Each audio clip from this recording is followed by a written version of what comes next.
man. I'm not gonna sit around and wait for somebody to discover us. Right. You know what I mean?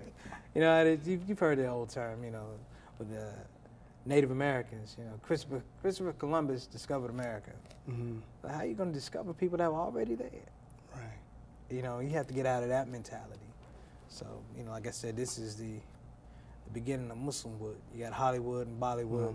Inshallah, the people Inshallah. will find your movie funny, inshallah. And you They will have a ball. okay. So. Also, you plan to tour? Yes, we're planning to tour after the movie. We're dealing with a couple of promoters right now. Mm-hmm. And we're still trying to work on that aspect of it ourselves because it's a community project. Mm-hmm. You know, one of the things with us being in charge of the tour is that we're able to keep it affordable. You know, we've had the same ticket price for 4 years. Which is? $20. 20 bucks. 20 bucks. Yeah, I'm gonna save up some money so I can come to one of y'all shows. Yeah, we'll hook you up, brother. We'll hook you up. But we've had the same ticket price. I mean, the problem with going promoters is, you know, it's gonna be a markup on that ticket. Right. So it's $39.99 or $49.99, and it's like Always 99. yeah, always 99. You know that number. But it's interesting because, you know, people would pay it, Mm-hmm. but the people that you're paying it to, you know, they're trying to get money. You know, we're trying to have you come out, have a good time. We still, you know, we still in the business. We're trying to save lives, you know, and it's like people would pay it, but we don't really want them to. So we're trying to figure out some type of continuum to make sure that it's affordable and, you know, a nice evening out. So if you bring your wife out, daughter out, it's still. Like, I get to hang out with different cultures doing this job, and I would like to vote for maybe a representative for Islam. Like, I'd like to go with the Somalis for 2 months. Yeah? I'm gonna tell you why.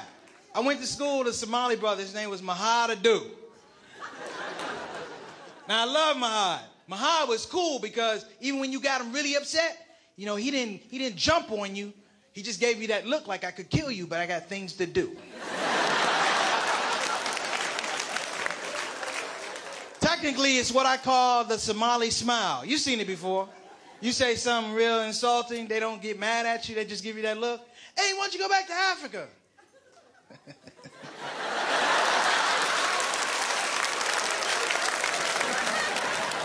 See? And I realized something. I realized why my Somali brothers can't get jumped. Because they travel in packs of 1 to 300.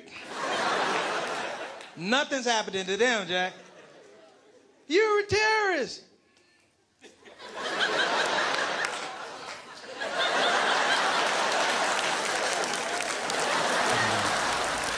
You know, all of this, your work, you know, doing your shows, taking care of the business. How do you make time for your family? Oh, that's easy, man. You know, the word no is a powerful word. You know, somebody says, hey, we have this gig. No. You have to allow space for yourself to progress. You know, it goes back when we were talking about conventional and unconventional thinking. You know, sometimes some of the imams have this issue. A lot of the imams have that issue. A lot of them. You know, you going, but it's to the detriment of your family. You know, you're over here. Yes, mashallah. I said, but some of them running around, no life insurance, no dental, no health. I say, you still have to take care of these things, and sometimes no is not negative, but like they say, NO is part of, you know, NO is the same NO in knowledge. You have to stop to get that knowledge. And that's why no is a very important word. You know, you structure time for your families, for your whatever, your wives, your kids, your in-laws, your brother, your sister, you know. And it's not the idea that you have to give them a day out of, you know, 3-4 days. It's just keeping in mind, cognizant what's important. You know, your family is important. You know, who you gonna go home to keep you straight? But Akhi, really, I really thank you for sitting and spending some time with us and telling us about Allah Made Me Funny and your journey to Islam and your philosophy, the genesis for this entire project. And inshallah, you'll have the success in that. But before we conclude, Yes, sir. I'd just like to ask you, what do you feel like the future outlook is for Islam in America?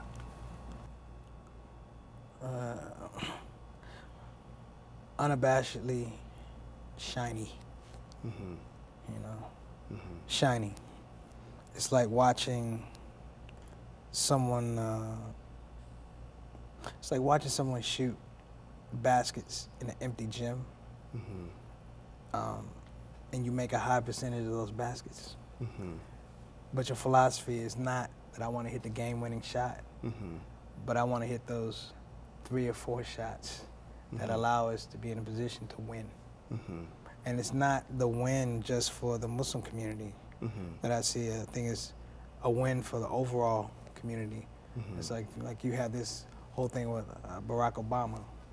You got a lot of people realizing that to win, you know, the person that leads us in scoring doesn't necessarily have to look like me.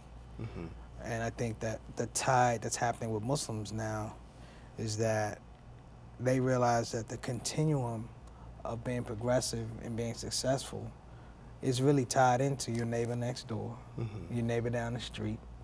You know, when you have people that talk about Islam and Muslims in a positive way, when you're not there, they're your greatest ally.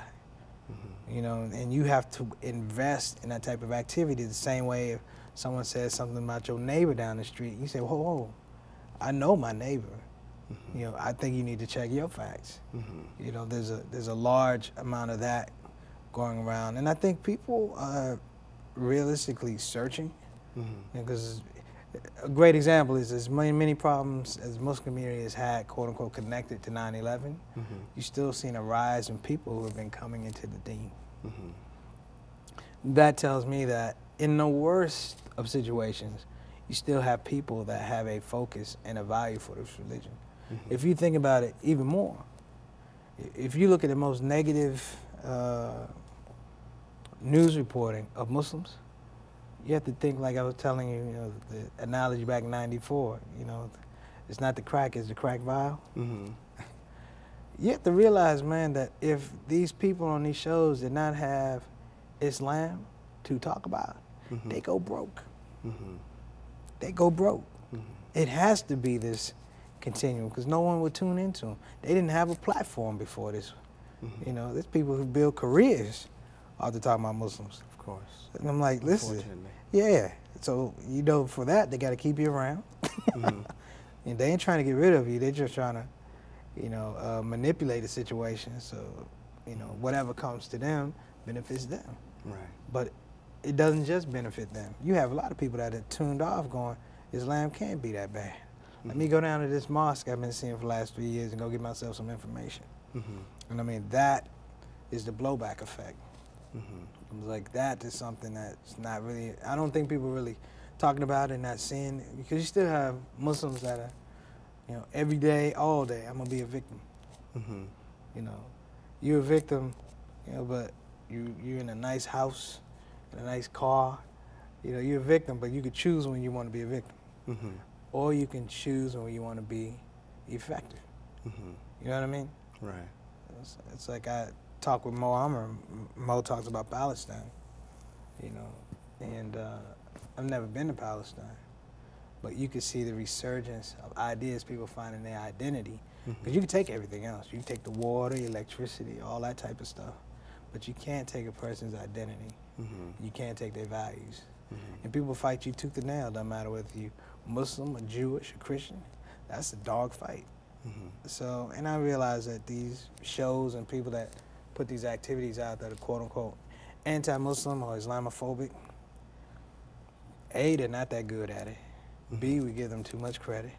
C, we haven't gotten out of this idea of trying to fight in the phone booth. Right. You know what I mean?